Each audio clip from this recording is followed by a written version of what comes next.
and welcome to Start Right Here, a podcast where we discuss breaking in, standing out, and the path to success in the beauty industry. I'm your host, Corinne Corbett, and I hope the conversations I have with my guests inspire you to forge a path of your own. Let's get started. Hi, everybody. Today I want to do something special. To commemorate 6 months, yes, 6 months of the Start Right Here podcast, I want to share some of the amazing gems my guests have dropped over these last 6 months. These gems have stayed with me, and today we're going to focus on the ones that relate to approaching your career in a corporate environment. No matter where you are in your career, be it a college student getting ready to graduate or exploring the industry, early to mid-career or in a senior level, some of these perspectives can help you where you are right now and in the future. And it'll help you see things in a different light when it comes to your career. So let's take a look. Let's start with embracing an opportunity. Melanie Moore, who's the Associate Chair of the Business and Beauty and Fragrance program at SCAD, talked about how a street game had her look at opportunity differently. That's number one. So you've worked across fashion, liquor, spirits, toys. What are the similarities and differences between these industries and beauty and the kind of work you've done? They seem so different. And I hear a lot of people say, oh, how do I get into this industry? And I always tell people, you shouldn't look at it as an industry. You should look at it as a function and a skill set that you bring to a brand or to a company.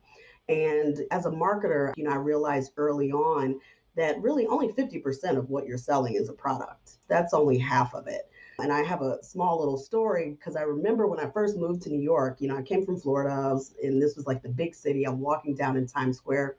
I remember seeing this homeless guy, and he has this box with a hole and with an arrow pointing out, and it says $1 to look in the hole.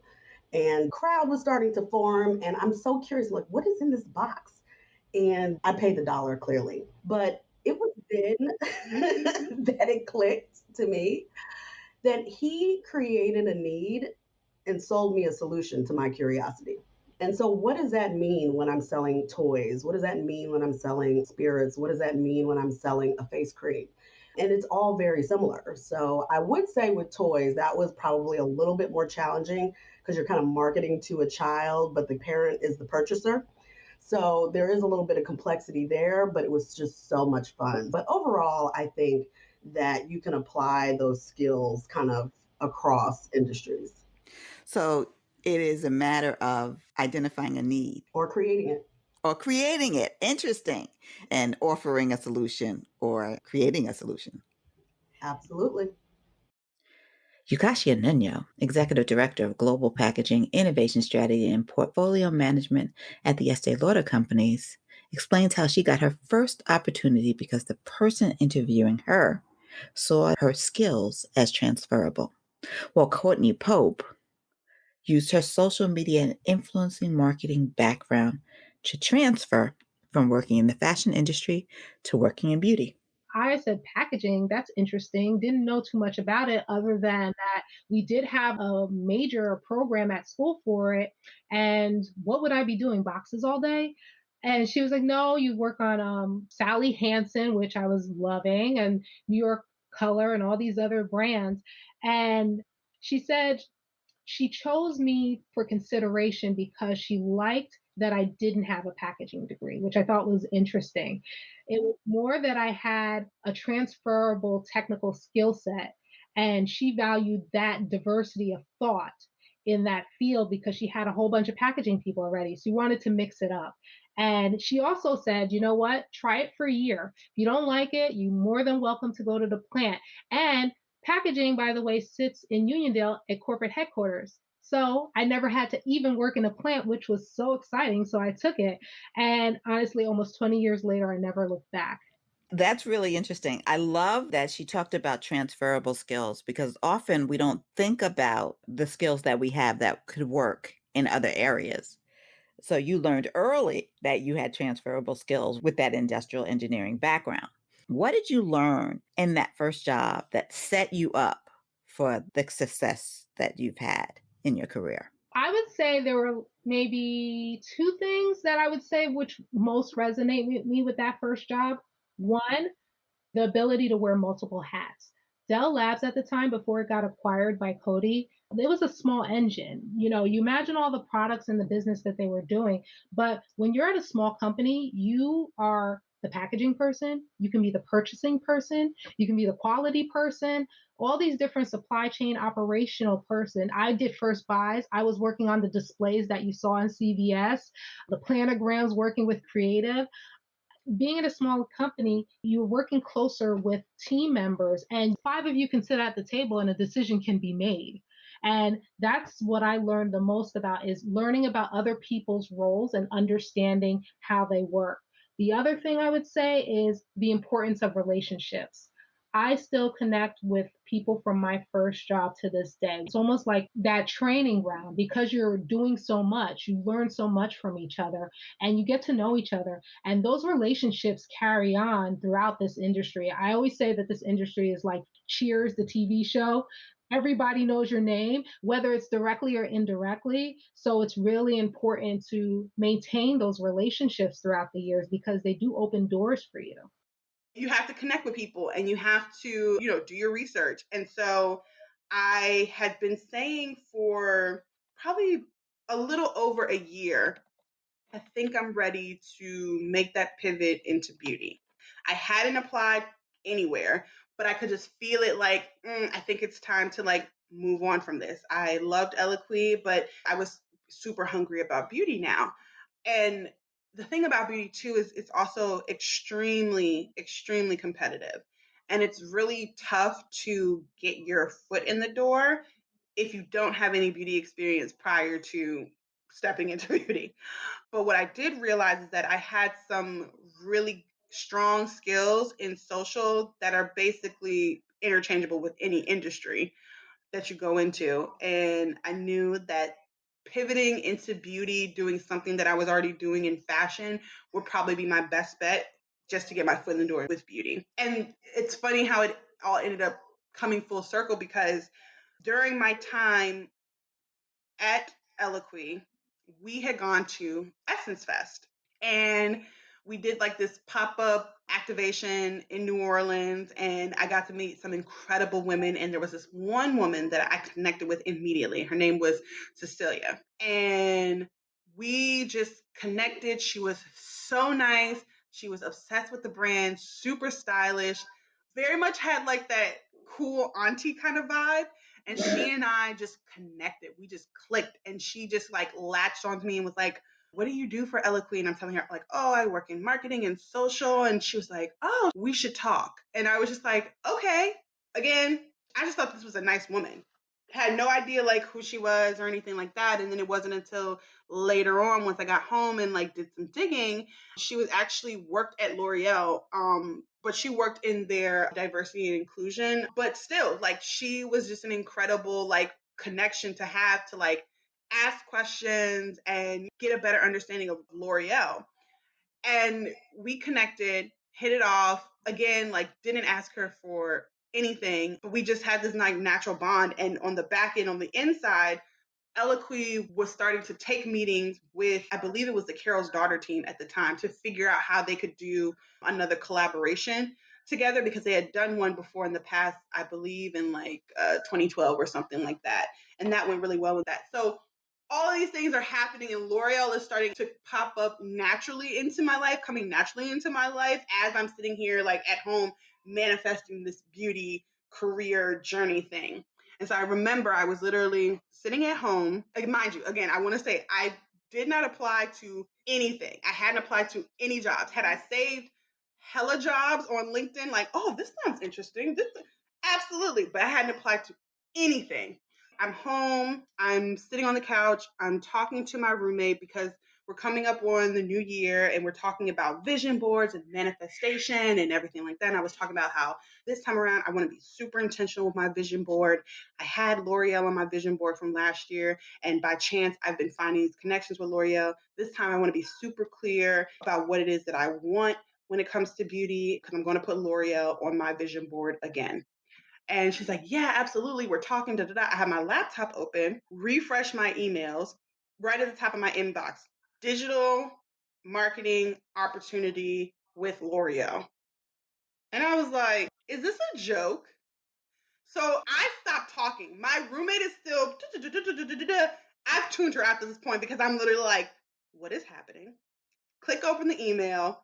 It's a recruiter with L'Oreal who has found my profile on LinkedIn, loves my experience, and thinks I would be a good fit for a new position that has recently opened up. Jobs are not a destination. And that's another key gem from Melanie Moore at SCAD. And that's a word about chasing the title and rising the ranks. Sometimes you can advance your career just as effectively by making a lateral move. Think about it. The second thing I would say, once you are in your career, remember that jobs are not destinations, and it is truly a journey.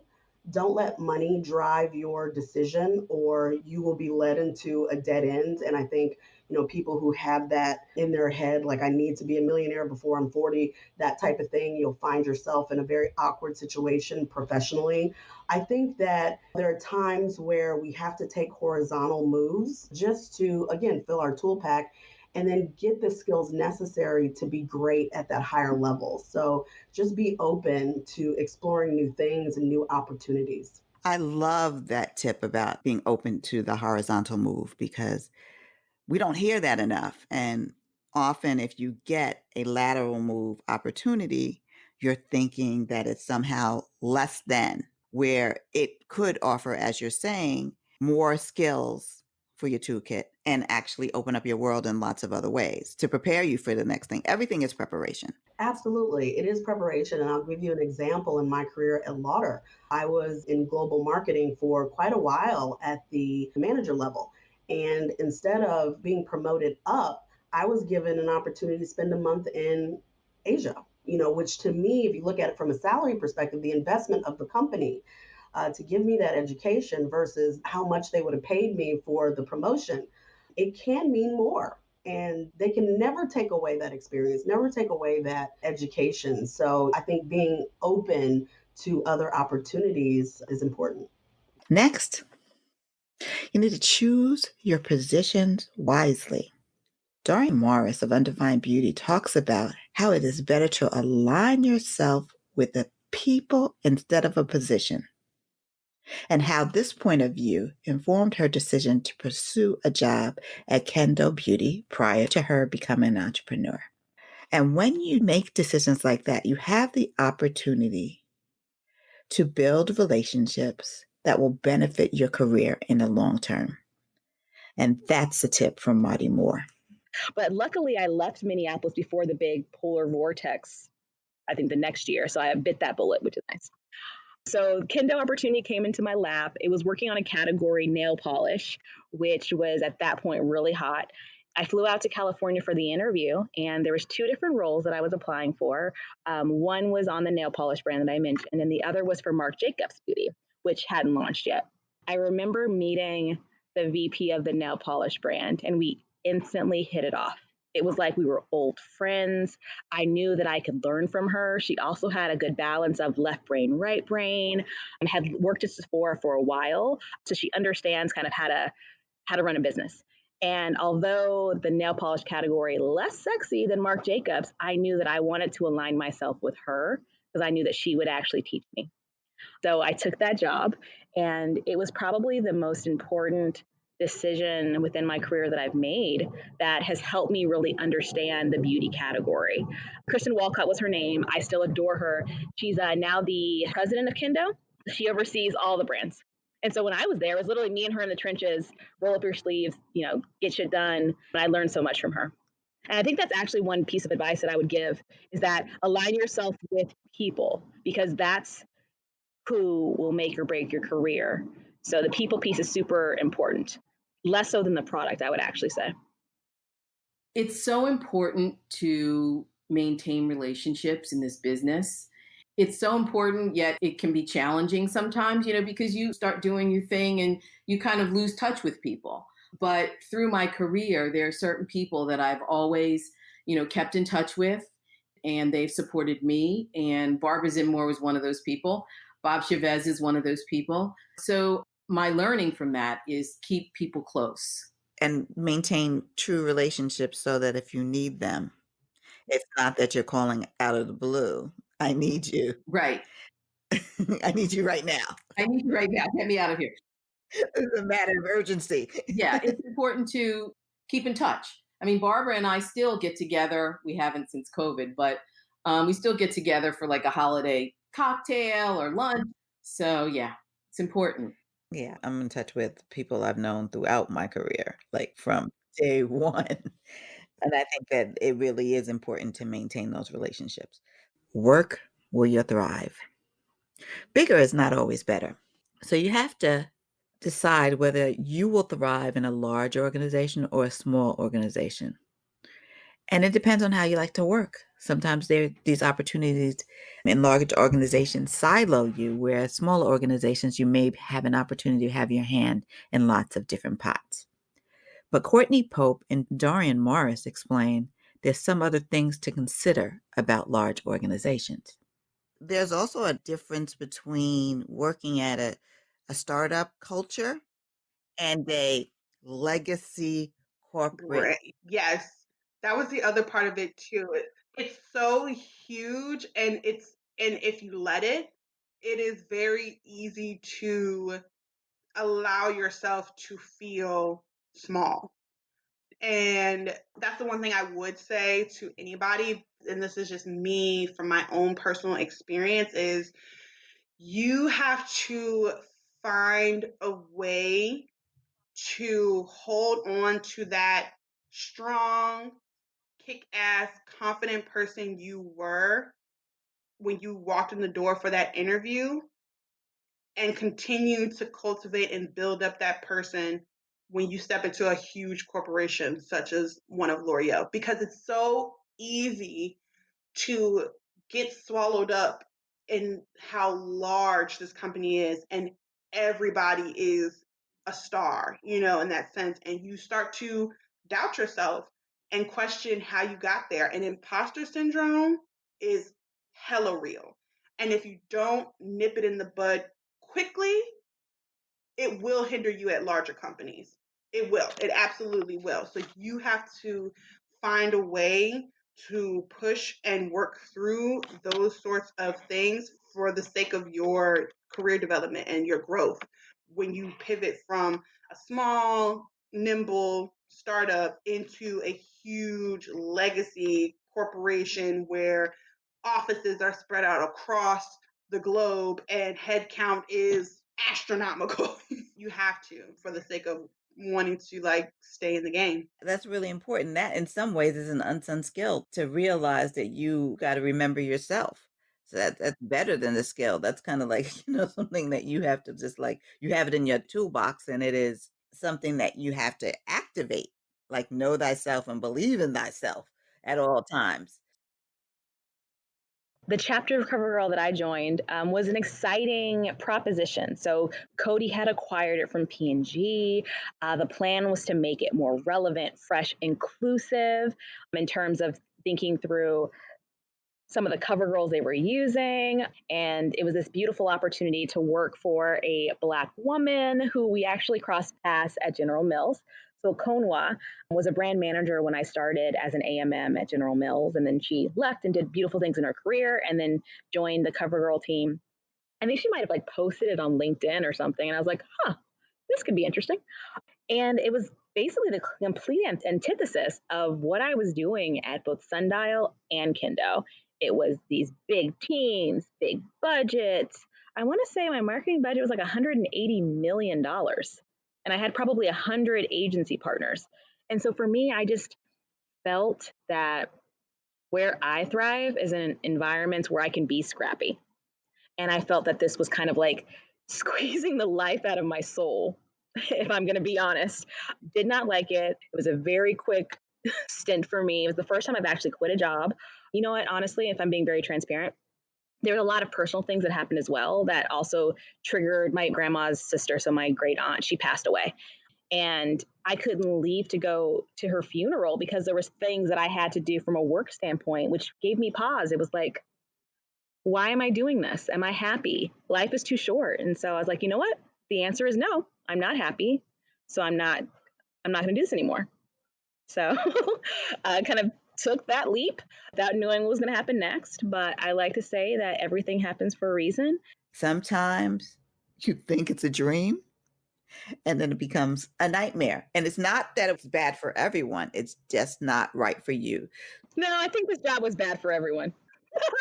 Literally, the team's all gone, 95% of them. So Marty Moore also talks about going back to a job or a company that you've worked at previously.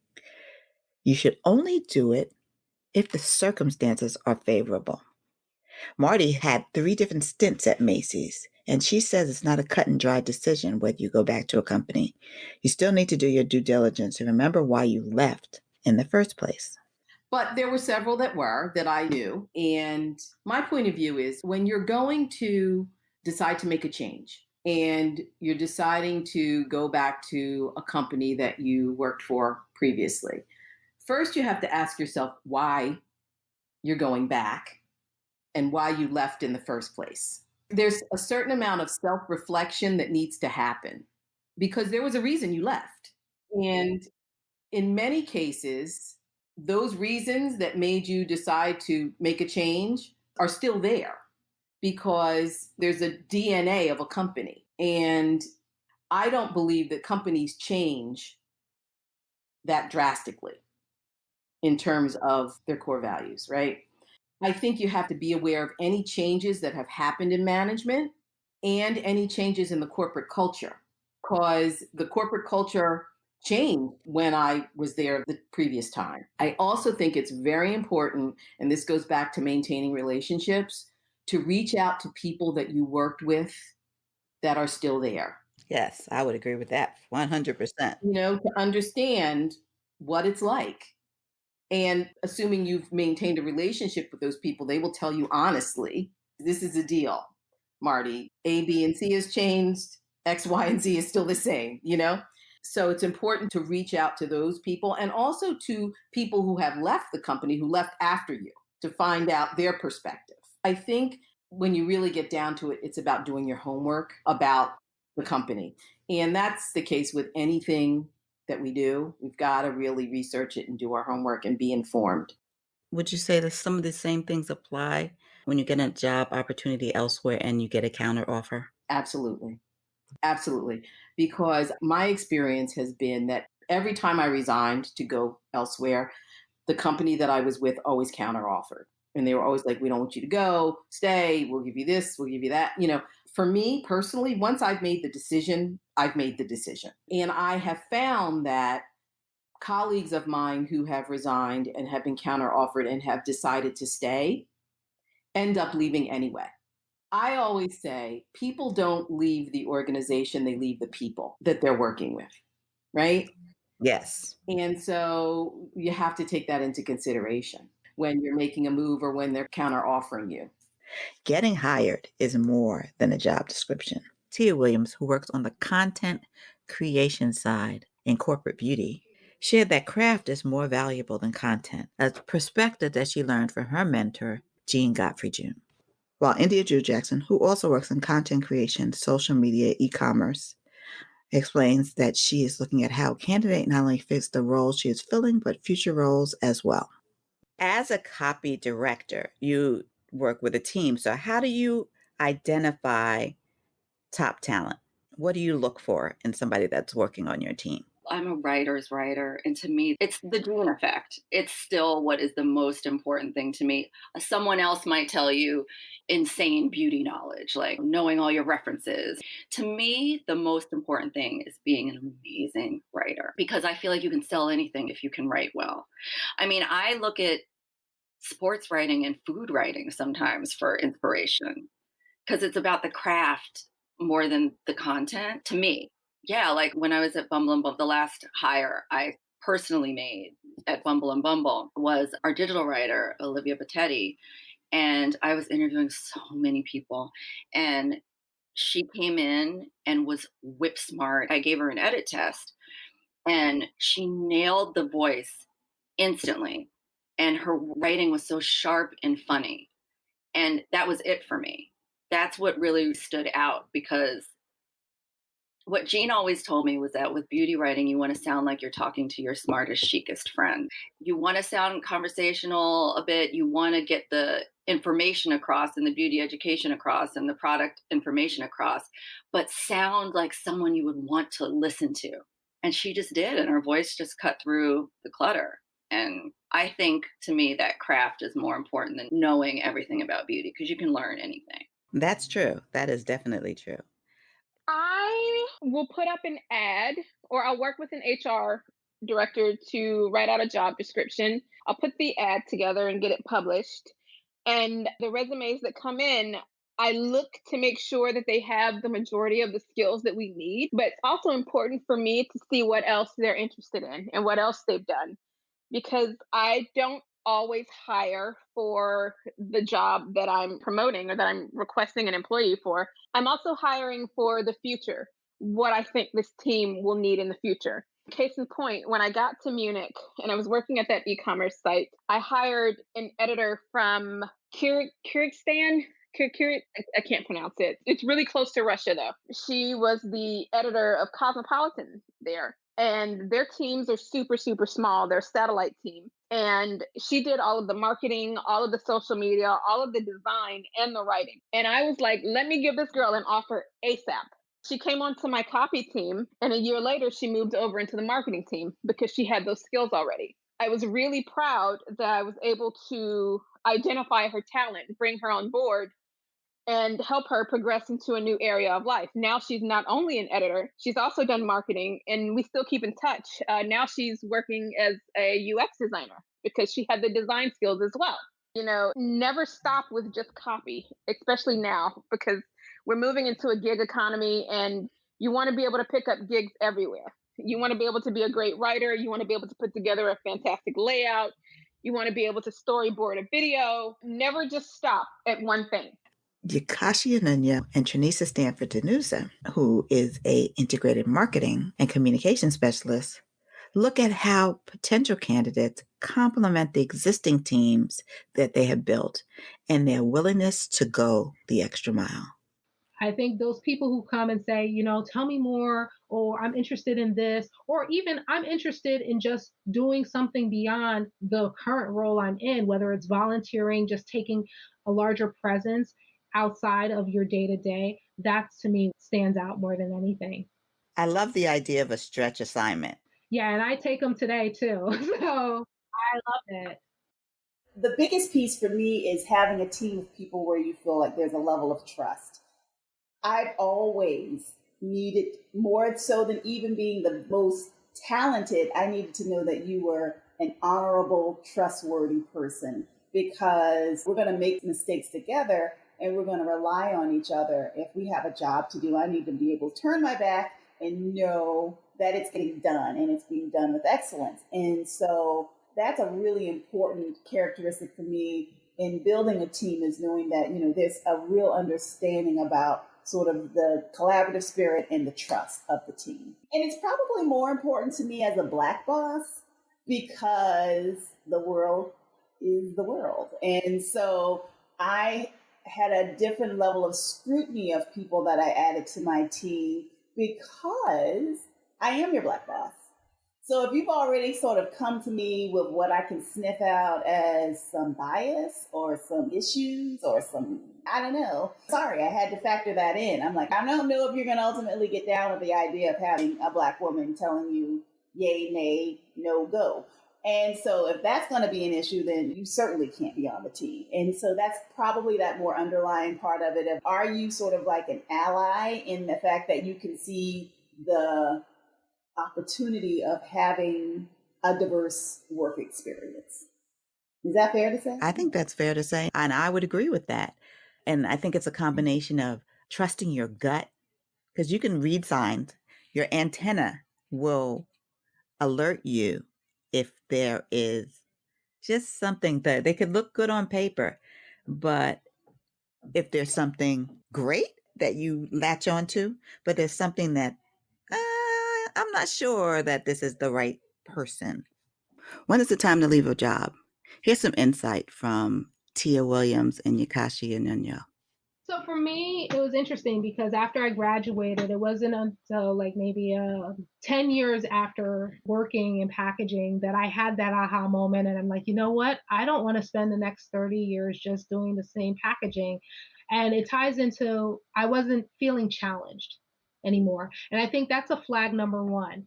I took it upon myself to go back to business school and get my MBA because I wanted to learn the broader side of the business. And doing that just opened doors for me. And I understood that you want to be an asset to a company. When you're starting to become a liability, and not in terms of making mistakes, but it's more about you come to the realization that your personal and your professional goals serve more as a liability than an asset to the company. And I think also, I would say the third thing, because I think it's a combination of the three, it's not any one, but when your beliefs are no longer in line with the company or the brand you're representing, that to me is just the final flag that says, you know what, it's time to move. Because again, ties into now I'm not serving as an optimal asset for you and this company. I think that you hit the nail on the head with the beliefs in alignment. And sometimes it's you and you've changed, and sometimes the company has just decided that it wants to go in a different direction. And you have to do check ins to see where you both are so that you're not caught underwear and then decide this is not the place for me. But I do like the idea of making yourself an asset in your environment and going out and acquiring new skills. You have a different lens of the business than you would had you just gotten an advanced degree in packaging, for example. When do you know when it's time to leave a job? When you're phoning it in, when you're on autopilot, when it's clear you're not going to get promoted, when you don't see any growth, if you have an abusive boss, or if you've been there for 3 years. Don't stay anywhere past 3 years. If you want to grow and you haven't grown in 3 years, you need to leave. And the thing is, you have to be your own advocate because people don't look out for you. It's very true. How do you go about being your own advocate? You know what I do? What I tell people, the advice I give people is if you had a daughter, would you want her being treated this way? Or would you let her stand for this? Because I think there's a lot of things that you accept and sort of go along with because it's you. And, Black women, we're really good at absorbing some abuse and moving on.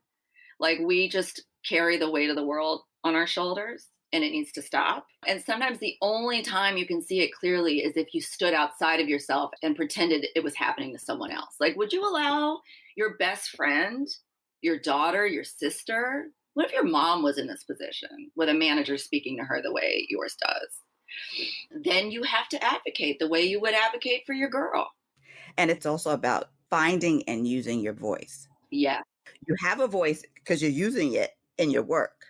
But what about using that voice for yourself? Exactly. It's hard to do. I was in my 30s before I knew how to speak up. It took me a while as well. But I also think that this generation is different from us.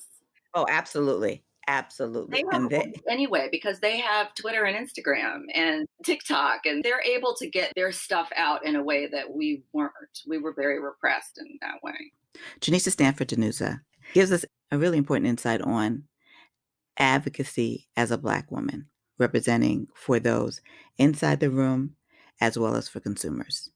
As a Black woman in the beauty industry, I think that there's an expectation that you're sort of the spokesperson for the whole race. I can't tell you how many times where I had a swath of 7 different foundations and moisturizers. I'm like, yeah, but I like this one skin. I'm like, this is my skin tone. I can't tell you how that's going to work on my sister who's several shades lighter, several shades darker, just sort of, there is this skill set of sort of this level of advocacy that we have to do on behalf of the people that aren't in the room. But there's also the skill set of quiet tolerance because you will be tried, and I have been tried. And I've always had to sort of do this internal conversation of, what's my face doing? because there is a lot of messaging that's sort of bouncing around in my head, and it may not necessarily be appropriate for the workplace, but I had to sort of be patient with the process. And I have to believe that there may be less need for that given where we are today, because the code switch and sort of let's not make waves, and maybe there's a consideration of making other people feel uncomfortable. I think that we're in a really good place of sort of training our colleagues and into the future that, I don't have to weigh and assess that as much as I had to in the early days of my career. Flexibility is a superpower that you need. Karen Chambers, who's the executive vice president of Iman Cosmetics, talks about how flexibility is a critical skill set that you need in order to survive as the industry continues to evolve, and how we can't get stuck in our old ways. Flexibility is probably my superpower, especially nowadays. The industry has changed so much. It changed periodically when I first started, but particularly over the past 5 years, I think the social media has shifted so much. Our online shopping habits versus primarily brick and mortar. There's so many avenues having to do with the digital world that has changed the industry. And so, and I know some of my colleagues who are my age and older have had a challenge sometimes, pivoting and kind of letting go of some old beliefs. I mean, back in the day, Corinne, we used to try to dictate what the color of the moment is, for example. Like, oh yeah, everything is about, it's all about this deep burgundy, or it's all about purple. There's a color story that everybody followed because here's what's happening in Paris, and here's what's happening in Italy, or here's what's happening wherever. And nowadays, that's all gone out the window. I mean, social media has made it far more an environment in which we have to be more cognizant of what our consumers are doing, because they are doing their thing. Like you mentioned, being the kitchen hairdresser. Like, well, all of a sudden the kitchen hairdresser becomes the millionaire. Exactly. Because it has created this environment of cottage industry and not just cottage industries, but having just everyday people become the professionals and become the experts. So if somebody is afraid of that or finds that intimidating, then they're going to have a problem, because if you're not willing to listen to your customer and become peers almost with your customer, then you'll be stuck in another era. So flexibility I've learned so much over just the past, never mind 5 years, probably the past 2 years, because every time I've settled into, okay, this is how business is going, it's like, oh, take another turn this way, turn that way. So I'd say that's the superpower. And if you have dreams of living and working abroad, Indy Jill Jackson and Thomasina Boone share some key insights on the job search, corporate culture, and adjusting to languages known and unknown.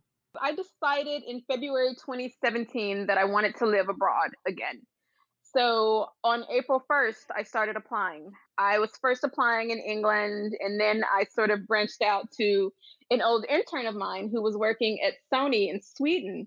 And she said, we don't have any roles right now, but if you really want to get to Europe quickly, you should apply in Germany, because Germany, they love native English speakers that are American, because they think that British English is a bit too formal and American English is more laid back. And I was like, I've been to Germany. I don't love Germany, but sure. And literally a week later, I started applying and I got tons of interviews. And I ended up accepting a role at a global fashion brand. That role got rescinded because they had a bad Q2. So I had to start applying again. And I ended up getting an offer in October. So from April to October, what is that, like 7 months, 6 months? So that's pretty good when you're interviewing overseas. You should expect to get an offer between 6 months to 12 months if you're doing it diligently and taking it serious and taking care of your cover letters and keywording your resume and not using a blanket resume. That's really important in Europe for some reason. It's a nuance that Americans really don't pick up on. So if you are thinking about going to Europe, make sure you take care of that with your CV. It's important for Americans to explain what the company does on your CV/resume, just because they might not automatically know. Something that's a household brand name over here isn't always that over there. It might be something that they've never heard of. You might have the exact qualifications for the job, but if you're not articulating that correctly, they'll pass you by. So, what, in terms of the difference between working in the US and working abroad, are there differences in like company culture? Yes, so much difference. In America, at least in New York, I'd say it's every person for themselves as far as work is concerned. You come to work, you maybe work through lunch at your desk, you maybe hang out after hours with your colleagues. No big deal if you don't. In Europe, it's expected that you eat lunch together at the same time. And I was used to taking lunch maybe 3 or 4 o'clock. In Europe, they take lunch at like 11 or 12 sharp. They're very serious about it. On the flip side, they're also super serious about quitting time. 4:59, people are clocking out and wrapping up and putting on their coats and all going down to the pub together. And you're So, expected to do that with them, correct? yes. So if you're an introvert or if you have a hard time sort of making friends, you kind of got to get out of that. Right. Fake it till you make it. Right. Social skills seem to be an important, not only your professional skills, but your social skills. You have to adjust them to make it there. It's really interesting. What unsung skill do you think you need to succeed working in abroad and working in content creation? I think it's really important to have a stern point of view, but be able to present it in a way that's super flexible, meaning that decisions aren't made on the fly here. I know in America, at least with editorial, it's a very fail fast kind of concept. Let's just try it and see if it works. No big deal if it doesn't. Failure is taken very seriously, or more seriously in Europe. So you have to really have a strong point of view and you have to get all of the stakeholders on board. Everybody has to accept it for you to move forward with an idea. The way that I've learned to get around that is I present multiple copy options and then everybody just chooses their favorite. That way I don't have to keep going back and refining things. I've already done all of the work up front. They choose their favorite one. If it doesn't work, let's A/B test and swap something else in. And it takes me literally 5 seconds because I'd already done the work before. So, what is the thing just about living abroad that you should prepare yourself for if that is something on your wish list? Wow, that's a big question because we've traveled a lot, but the one thing that I was too comfortable in is English. It was my assumption that wherever we went, that English is universal, and that if you did go to an English-speaking country, that we all speak English the same. And that was a false positive for me because I'm, asking people something in my version of English, and they're not understanding anything that I'm saying. And that was hard. It might have been better to go to a country that I didn't speak the language because then I would have to learn it. But this was a comfort that wasn't comfortable. So now I don't have products that I can use, skincare that I would definitely, take on, makeup and stuff that I can't find, and I can't even speak the language. So that mindset, once I treated myself as, okay, maybe I don't know the language the way I think I do, and just open myself up, there was another adjustment. But that first year was like, what are the words that are coming out of your mouth, people? Like they said to me, it was parents, and they was talking to me, and they was like, yeah, Tommy, we're gonna have a play day with some prezzies in the Arvo. Is Arvo avocado? What is Arvo? And what are prezzies? Prezzies are presents. We're gonna bring some presents, and we're gonna have a play date in the afternoon. Why you ain't just say afternoon? What's Arvo? I would have been lost too. Oh, yes. So, people, this is something you better keep in mind if you're thinking about moving to an English-speaking country. Just adjust your mind. Just don't think you know English. I was too firm in my thought in English. I'm from Harlem. I know English. That's our show for today. Remember that there's more than one way to the top, and the most important step is the first one. So start right here.